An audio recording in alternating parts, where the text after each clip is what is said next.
El acoso escolar es una lacra social que se lleva viviendo desde hace varias décadas, sin embargo parece que ahora se le empieza a poner nombre. Vamos a conocer a Love Talento, una empresa que se dedica a estudiar y acompañar a todos los agentes sociales que intervienen en este proceso. ¿Me acompañáis?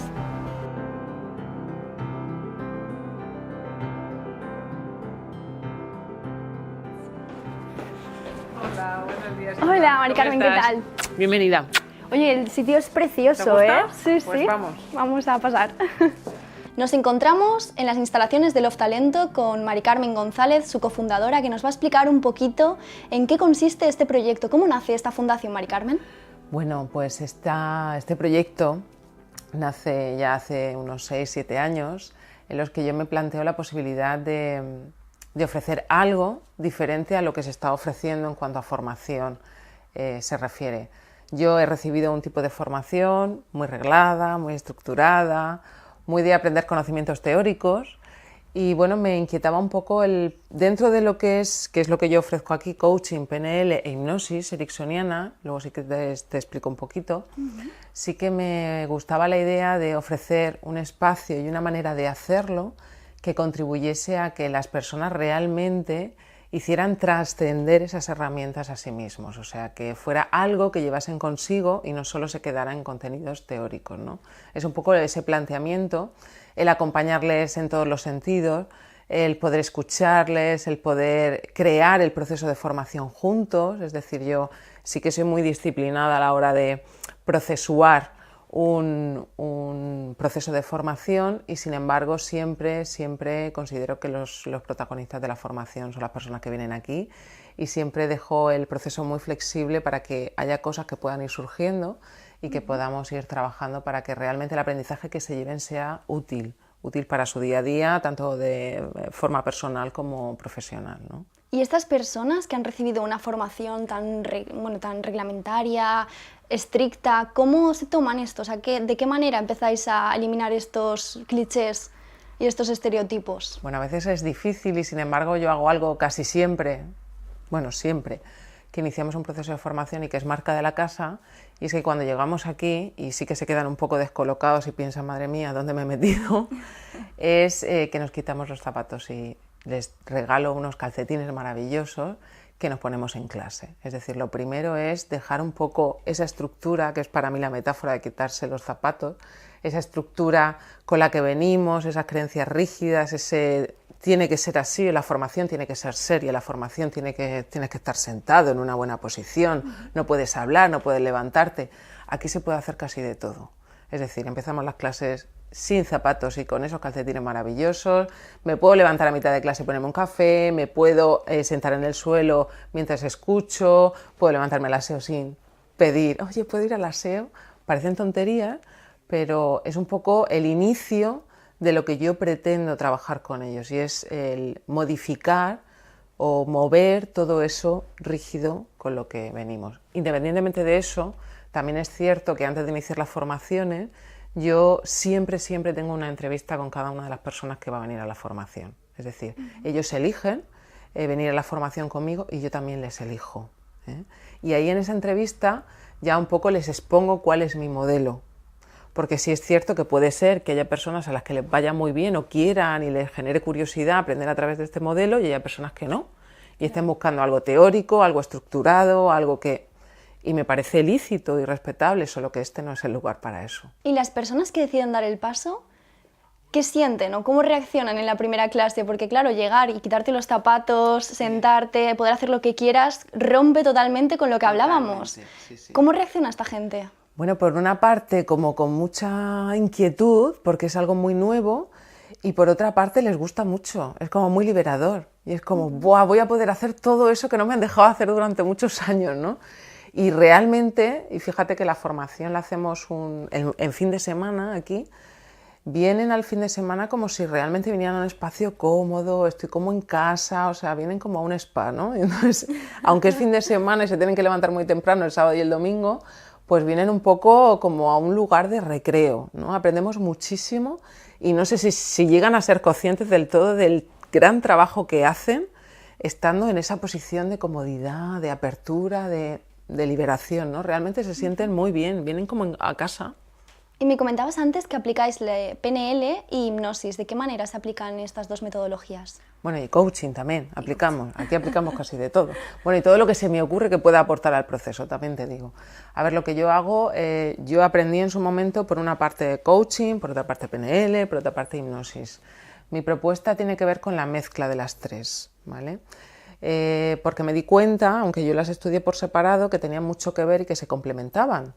Las he mezclado y he hecho una metodología única que empleo, creada por mí para que cada persona pueda encontrar primero lo mejor de sí mismo y luego que pueda aplicar todo lo que vamos a trabajar, que en definitiva son herramientas que tienen que ver con favorecer la comunicación con uno mismo y con todas las personas que tengo alrededor.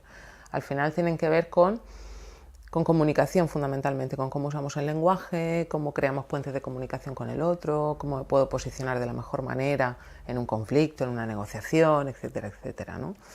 Y fundamentalmente lo que usamos, por decirte un resumen de cada una de ellas, del coaching cogemos el tema de las preguntas, cómo hacer preguntas, cómo generar curiosidad. De la PNL cogemos sobre todo el tema de cómo usar el lenguaje para que la repercusión de eso que estoy utilizando sea la más conveniente para mí y para el otro. Y la hipnosis ericksoniana la uso también fundamentalmente para potenciar desde el hemisferio derecho, que es el más creativo, todo lo que trabajamos en clase de manera consciente, de manera racional, pues empujar y propiciar que todos esos recursos que tenemos en el hemisferio derecho y que no siempre sacamos, pues puedan apoyar también a ese proceso de formación. ¿Y esto aplicado a personas que puedan sufrir acoso escolar? ¿Cómo lo haces? A ver, no solo trabajamos con personas que tienen acoso escolar, y con esto te quiero decir, yo no puedo trabajar solo, o no considero honesto trabajar solo con la persona que ha propiciado, vamos a llamarlo así, un problema o que ha sufrido ese acoso. No creo que sea un problema de la persona. No, es un problema en el que intervienen todos los agentes, el ¿no? sistema, ¿vale? Sí que es verdad que alguna vez me ha venido, no que haya sido acosado, pero imagínate, bueno, y me ha pasado, padres que vienen con su hijo y me dicen, toma, arréglamelo porque yo ya no puedo más. Sí. ¿Qué hacer frente a esa situación, no? Pues mira, lo que yo hago habitualmente es invitar decir, a los padres a que vengan. Genial, ahí voy. Entonces les digo, mira, fenomenal, lo que pasa es que ni tu hijo está roto, ni tu hijo está enfermo, así que mejor vienes tú. Trabajo con el sistema, trabajo con los referentes de esa persona, porque realmente no tienen por qué confiar en mí. Quiero decir, los chicos no tienen por qué confiar en mí. Yo no tengo por qué ser un referente importante en sus vidas porque no nos conocemos de nada. Pero sus padres, sus profesores sí son un referente en su vida. Los ven día a día, les enseñan cosas. Y sí, me ocupa el darles soporte desde la actuación a todos los niveles. Así que lo que yo hago, lo que hacemos aquí para trabajar en esos casos es conocer la realidad de esa persona, bien que está sufriendo acoso o bien que está propiciando ese acoso, ¿no? Entonces, no es algo que se pueda sacar y trabajar fuera, porque luego donde tiene que convivir es en ese sistema, ¿no? Claro. Entonces, lo que hacemos es conocer cómo están haciendo todas las partes del sistema para contribuir a que eso haya pasado.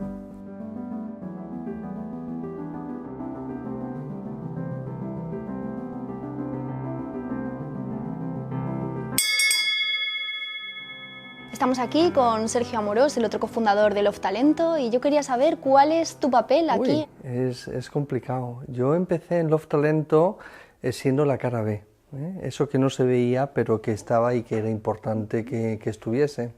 Y hace un par de años, bueno, pues fui tomando otro posicionamiento distinto y comencé a hacerme cargo del programa de Educar Ahora, que es un programa en el que hemos adaptado todas las herramientas y la experiencia de Love Talento a los profesores. Entonces soy la cara más visible de ese programa. ¿Y qué funciones desempeñas aquí en Love Talento? Bueno, lo que hacemos fundamentalmente es formación a los claustros de profesores. Esa es la principal tarea, pero lo hacemos de una manera absolutamente innovadora, divertida y cuestionadora. Y con esto te quiero decir, los profesores habitualmente buscan recetas, fórmulas para gestionar a los seres humanos. Y eso es imposible, porque los seres humanos tenemos muchísimos ámbitos, muchísimos aspectos que influencian en que al final hagamos lo que hacemos de una determinada manera. Lo que hacemos desde Educar Ahora básicamente es que ellos tomen conciencia de que pueden gestionar a personas de manera distinta. Y lo hacemos con técnicas específicas, como puede ser cooperativo u otras, o con técnicas menos específicas, como puede ser el acompañamiento a ese claustro, a que encuentre una nueva manera de hacer. Y cuando llegas a un colegio y por una situación de acoso o conflictos, pero a lo mejor el colegio se encubre entre los profesores y no reconocen que hay esta situación, ¿cómo actúas frente a esto? Lo importante aquí es enmarcar bien lo que es acoso. Depende de cómo yo percibo esta palabra, porque no existe un marco claro sobre lo que es acoso y lo que no es acoso. Puede ser un conflicto, un problema de convivencia, pero el acoso sí que tiene una característica muy determinada y es que perdura en el tiempo y es una situación en la que hay desequilibrio. ¿Qué ocurre? Que si durante una semana alguien se mete o un alumno se mete con un alumno, ¿es acoso o no es acoso? ¿Qué me dirías tú? Si es una semana solo, ¿no? ¿Y si es un mes? Creo que sí. Bien. El sábado pasado, la fiscal de menores de Valencia nos dijo que esta situación, y la Policía Nacional también lo dice, que estas situaciones tienen que durar más o menos entre un año y medio, incluso 2 años. Depende de la gravedad y depende de la fuerza de esa situación, por decirlo de algún modo. Entonces, lo primero que yo me pregunto es si los colegios se encubren o es que realmente no saben qué es acoso, o si los padres creen que es acoso y realmente no es acoso. Cuando ya tenemos un inicio tan complejo como este, ¿quién es el responsable, quién es el culpable? Pues no lo sé, honestamente no lo sé. Hay veces que los profesores sí que saben, sí que conocen de estas situaciones. Incluso que tienen la conciencia de que esto existe y que es acoso. La pregunta es, ¿a nadie le gusta? O la cuestión es que a nadie le gusta airear sus trapos sucios. Con lo cual es un error, desde mi punto de vista sí, y es comprensible. ¿Qué procuran hacer los centros? Solventarlo en la intimidad. ¿Y qué es lo que ocurre? Pues que los centros, los profesores, no tienen las herramientas. Y cuando hablo de que no tienen las herramientas, no es que no tengan un plan de convivencia, un plan de mediación, los tienen, pero no saben aplicarlo. Nadie les ha enseñado a gestionar a personas. Y por eso buscan, como decía antes, esa receta. Pero es que la receta no existe. Lo que funciona con un alumno en un caso determinado, te aseguro que no funciona en otro caso distinto. Decías antes que en la jornada que impartisteis el sábado pasado estaba la policía local, nacional, ¿no? Nacional. La policía nacional, la fiscal, y que decían que tenía que durar esta situación 1 año, 2 años. Sí, dependiendo de la gravedad, dependiendo del peso de esa acción.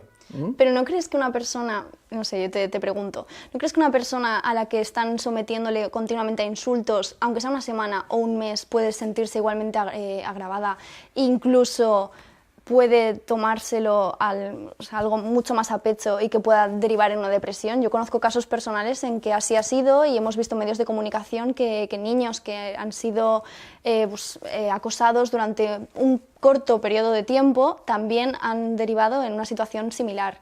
Entonces yo quería saber qué opinas tú de ese 1 o 2 años de tiempo que dan estos agentes. A ver, como te he dicho antes, depende de cada caso. Yo hablo de una generalización que, por supuesto, no puede contener todos los casos. Esta es la primera cosa que quiero transmitirte y transmitir a los espectadores. La segunda cuestión es, a ver, cuando hay un caso de acoso, cuando hay un problema de convivencia, tengo que decirte que todos los elementos, el acosado y el acosador, las familias y los profesores que están implicados, tienen parte de responsabilidad. Ten por seguro que al acosado hay que darle todo el soporte, pero al acosador también, porque es que no sabe hacer otra cosa. Es una víctima también de un sistema familiar, de muchas cosas que a veces desconocemos. Yo que trato con jóvenes, que acompaño a jóvenes de distintas edades, he visto que en la mayoría de casos, no en todos, pero en la mayoría de casos, tanto el acosador como el acosado, lo que denominamos acosador o acosado, mantienen una relación bidireccional. Es decir, el acosador hace cosas para acosar al acosado, pero el acosado también hace cosas para ser acosado. Y esto lo sé muy bien. Lo sé muy bien porque yo vengo de una situación de maltrato familiar, en el que había violencia, lo que ahora denominamos violencia de género en casa, y mi padre, es cierto que pegaba a mi madre, pero también es cierto que mi madre lo ponía en ciertas situaciones psicológicas que eran difíciles de soportar. Esto que produjo en mí, que en el colegio fui acosado durante años. Pero también es verdad que ahora, con mucho tiempo y mucho trabajo personal, me he dado cuenta de que, por decirlo, en fin, de manera muy suave, yo era muy cabroncete con mis compañeros, porque probablemente tenían la capacidad intelectual para dejarlos fuera de juego y ellos lo que hacían era cacarme. Ahora, yo también intervenía en esas situaciones. Y este patrón mío lo he visto reflejado en muchísimos patrones. No siempre, insisto, no siempre. Entonces, ¿apoyo al acosado? Sí. Al acosador también, porque no sabe hacer otra cosa. En mi caso, yo no sabía que podía gestionar lo que me estaba ocurriendo de manera distinta a cómo lo había visto en casa. Yo también era una víctima. Y esta tesis mía, o esta vivencia mía, la concretaron muy bien la fiscalía y la policía. Es que el acosador es una víctima también. El acosador es una víctima. Entonces, tenemos un montón de víctimas en un juego bastante complicado de gestionar. Pero entonces, ¿qué soporte se le da a un acosador? Pues yo cuando acompaño a jóvenes que acosan, lo primero que procuro es que tomen conciencia de que pueden hacer algo distinto. Y que ese algo distinto les va a hacer sentir mejor que lo que están haciendo. Es la única manera. Es que tomen conciencia de que el verdadero poder está en decir no, que el verdadero poder está en utilizar esa fortaleza que tienen para defender causas justas, entre comillas, ¿no? Y no para someter a nadie. Esto es para el acosador. Y para el acosado también tiene que ver con esa falta que tenemos o que tienen los chicos de ahora de soportar y gestionar ciertas situaciones. Hace 4 o 5 años, no sé si lo recuerdas, estaba muy de moda el concepto de resiliencia, ¿verdad? Que es la capacidad de gestionar, de levantarse, de ser fuerte ante un montón de cosas que ocurren.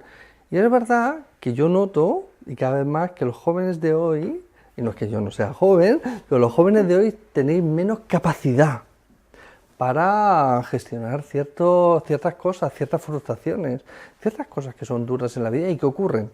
Y esto es debido a la educación que os estamos proporcionando los padres. Que a mi hijo no le pase, que mi hijo no sufra, que... No, que tu hijo pruebe, que se equivoque, que se caiga, que se levante, porque es la mejor manera de poder gestionar todo este tipo de situaciones. A mí hay una cosa que me hace mucha gracia. Esto lo veo con mi hija de 2 años y medio, que para mí es una verdadera maestra, y voy al parque o vamos todos al parque y está el concepto de compartir, ¿no? Hay que compartir, los juguetes hay que compartirlos, todo hay que compartirlo. Y a lo mejor los niños no quieren. Mi pregunta para los padres siempre es la misma. Bien, puesto que hay que compartir, déjame tu coche, llévame a tu casa a cenar, déjame este fin de semana tus vestidos porque los necesito, y te dicen todos que no. Entonces, les estamos inculcando cosas que no hacemos. Y este no es un buen modelo, porque la vida no es compartir. Compartir es yo quiero, tú quieres, vamos a ponerlo en conjunto, pero no me obligues a hacer cosas que después no estamos haciendo en nuestra vida diaria. No sé si me estoy explicando, es decir, al final muchas de las cosas que están ocurriendo provienen de una falla en el sistema familiar, porque cuando obligamos a alguien a compartir algo que no quiere, le estamos quitando la capacidad de poner límites, ¿sí? Mi hija, con 2 años y medio, todos los días me cuenta, bueno, todavía no ha llegado a los 2 años y medio, pero me cuenta que Pau le pega, ¿sí? No sé qué tiene el pobre Pau, que le pega a todo el mundo, pero Pau le pega. Y yo lo primero que le he enseñado a mi hija Ariel es a decirle, de manera firme, a Ariel no se le pega. Y lo hemos practicado en casa. A la semana Pau dejó de pegarle. ¿Me estoy explicando? Los límites son importantes. ¿Y crees que esos límites se pueden imponer solo mediante la comunicación? Porque acabas de decir que Ariel no se le pega fue el detonante de que Pau dejara de pegarle. Entonces, ¿pueden ser los lenguajes los...? Es el modelo que les estamos mostrando a los chicos. ¿Sí? Yo no le puedo pedir a un chico en la escuela que sea creativo cuando el modelo que le estoy pidiendo es que me repita lo que yo le he enseñado, del modo que yo le he enseñado, porque si no, no va a obtener un buen resultado. Por ejemplo, yo tengo que saber que mi hija tiene ese problema para poderla acompañar. Pero no en ningún modo intervengo y cojo a Pau y le digo, Pau, como le vuelvas a pegar a Ariel, ¿la tienes clara? O, Pau, no. Tiene que ser ella quien de algún modo fomente esa capacidad. Pues si no, no es válido. Y también tiene que ver a su papá y a su mamá que cuando no están de acuerdo con algo, dicen no. Y que cuando una mamá le dice, tienes que compartir con mi hijo esto en el parque, papá o mamá le dicen, oye, no tiene por qué ser así. Sí, vaya, es que la... Pues oye, invítame a casa a cenar, papá. Entonces ya todo el mundo se calla la boca. Tienen que ver esos modelos. No aprenden de lo que les decimos que tienen que hacer. Aprenden de lo que ven que hacemos. Y de lo que ellos experimentan, claro. ¿Y esto traducido a los profesores? ¿De qué manera lo trabajas con ellos? Porque entiendo que ya son más complicados, tienen una formación ya reglamentaria. ¿Cómo empiezas a decirles, oye, que esto no se hace así? Yo nunca les digo que esto no se hace así. Yo lo que les digo es que están haciendo lo mejor que saben hacer. Y es verdad. Es decir, la comunidad educativa está muy ocupada en hacerlo mejor, en buscar nuevas técnicas. De verdad, tienen esa inquietud y hay que aplaudirles por eso. ¿Qué ocurre? Que tienen una realidad complicada.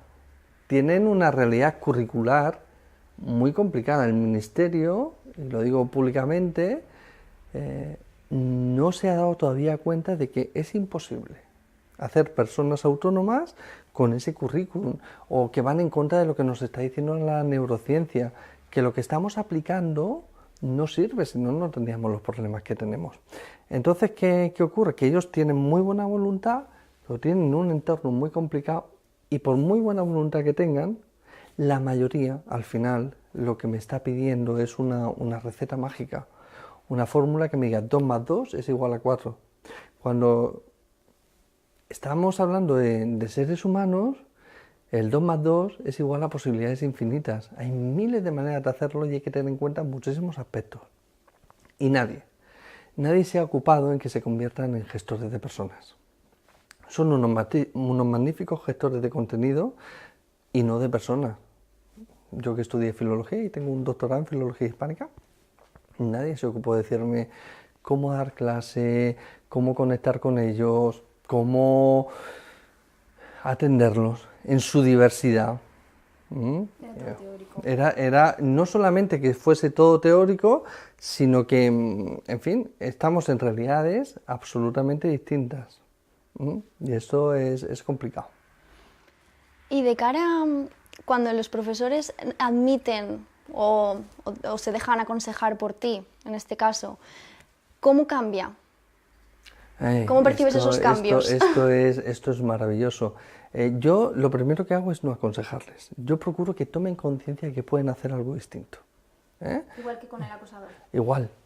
Si es que somos seres humanos todos, lo que pasa es que tenemos comportamientos distintos. No es mejor el comportamiento de un profesor que el de un acosador, que el de un acosado. Son comportamientos y esos comportamientos se pueden cambiar. Yo presupongo que todo el mundo tiene detrás de ese comportamiento algo maravilloso y se trata de decirle, ¡hey, sal de ahí!, de alguna manera. Pues mira, lo primero que me ocupa es que tomen conciencia.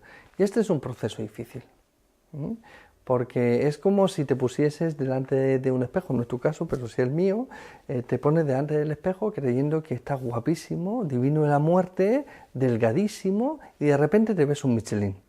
¿Y a quién le gusta verse un Michelin? A nadie. A nadie.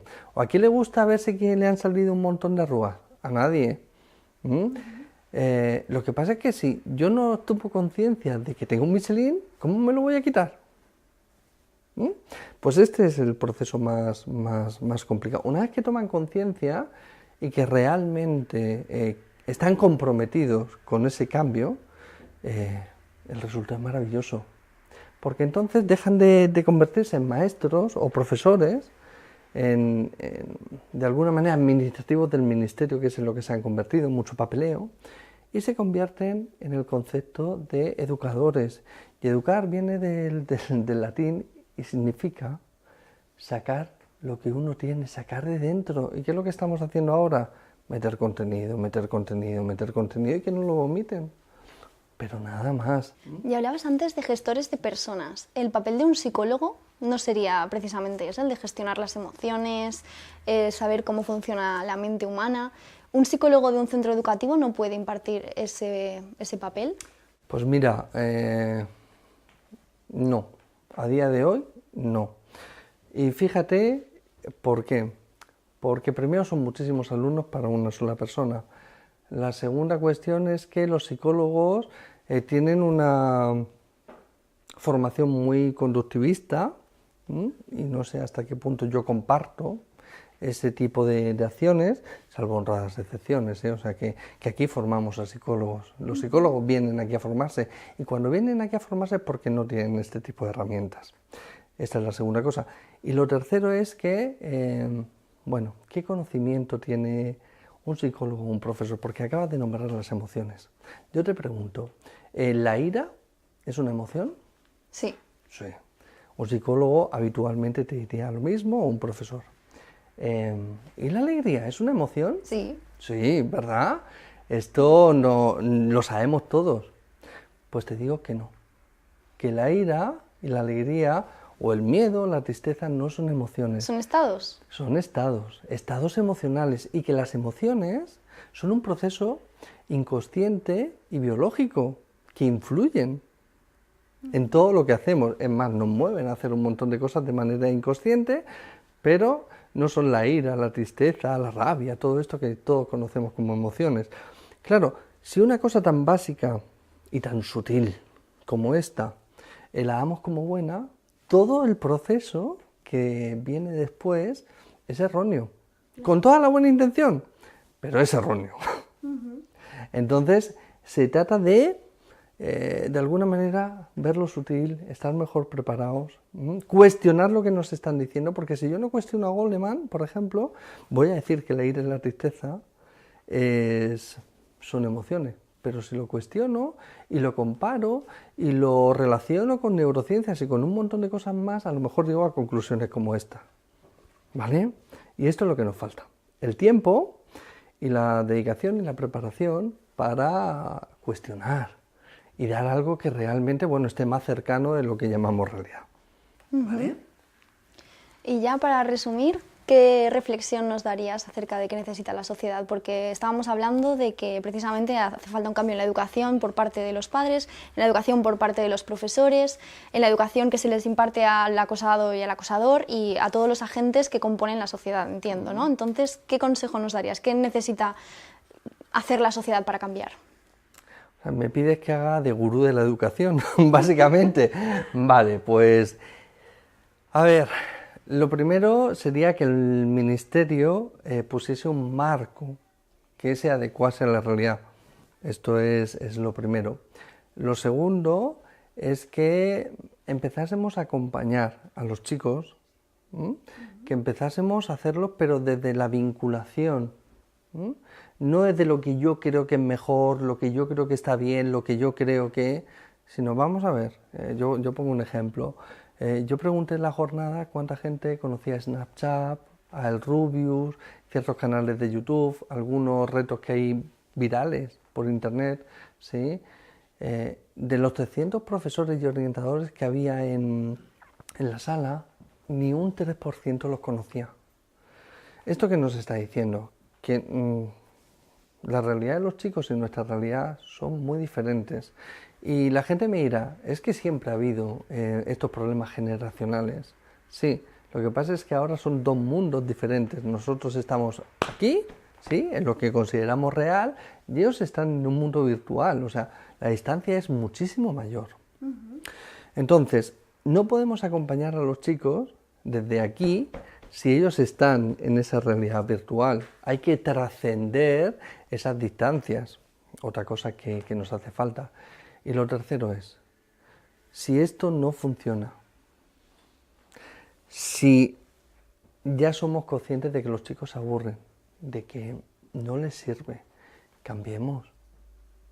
Veamos cómo podemos ser parte de la solución, porque mientras que mantengamos este posicionamiento que solemos mantener en general los profesores, no va a funcionar.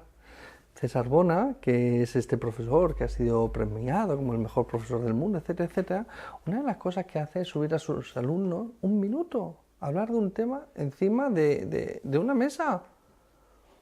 ¿Podríamos hacerlo todos? Que esto sea noticia, ¿qué nos está diciendo los demás como profesores?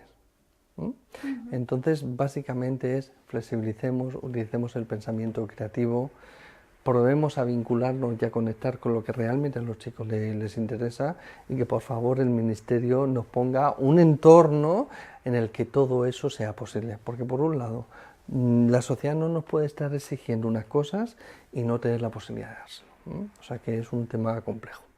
Estamos aquí y sí que se quedan un poco descolocados y piensan, madre mía, ¿dónde me he metido? Es que nos quitamos los zapatos y les regalo unos calcetines maravillosos que nos ponemos en clase. Es decir, lo primero es dejar un poco esa estructura, que es para mí la metáfora de quitarse los zapatos, esa estructura con la que venimos, esas creencias rígidas, ese tiene que ser así, la formación tiene que ser seria, la formación tienes que estar sentado en una buena posición, no puedes hablar, no puedes levantarte. Aquí se puede hacer casi de todo. Es decir, empezamos las clases sin zapatos y con esos calcetines maravillosos, me puedo levantar a mitad de clase y ponerme un café, me puedo sentar en el suelo mientras escucho, puedo levantarme al aseo sin pedir, oye, ¿puedo ir al aseo?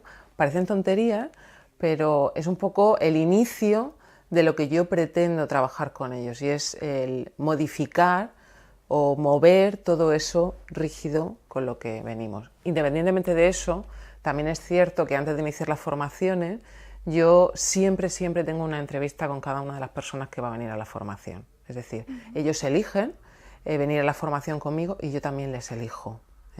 Y ahí en esa entrevista ya un poco les expongo cuál es mi modelo. Porque sí es cierto que puede ser que haya personas a las que les vaya muy bien o quieran y les genere curiosidad aprender a través de este modelo, y haya personas que no. Y estén buscando algo teórico, algo estructurado, algo que...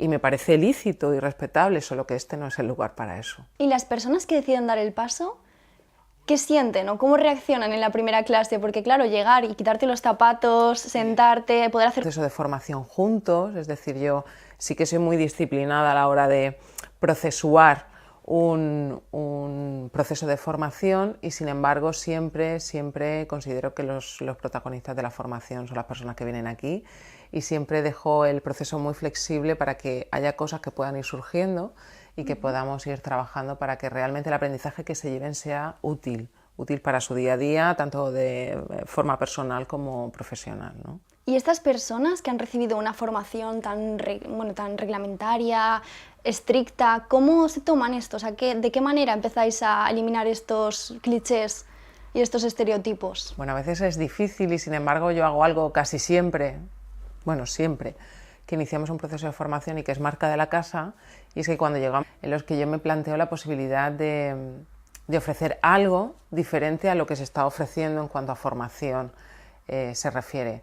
Yo he recibido un tipo de formación muy reglada, muy estructurada, muy de aprender conocimientos teóricos y bueno, me inquietaba un poco dentro de lo que es lo que yo ofrezco aquí, coaching, PNL e hipnosis ericksoniana, luego sí que te explico un poquito, sí que me gustaba la idea de ofrecer un espacio y una manera de hacerlo que contribuyese a que las personas realmente hicieran trascender esas herramientas a sí mismos, o sea, que fuera algo que llevasen consigo y no solo se quedara en contenidos teóricos, ¿no? Es un poco ese planteamiento, el acompañarles en todos los sentidos, el poder escucharles, el poder crear el proceso. El acoso escolar es una lacra social que se lleva viviendo desde hace varias décadas, sin embargo parece que ahora se le empieza a poner nombre. Vamos a conocer a Love Talento, una empresa que se dedica a estudiar y acompañar a todos los agentes sociales que intervienen en este proceso. ¿Me acompañáis?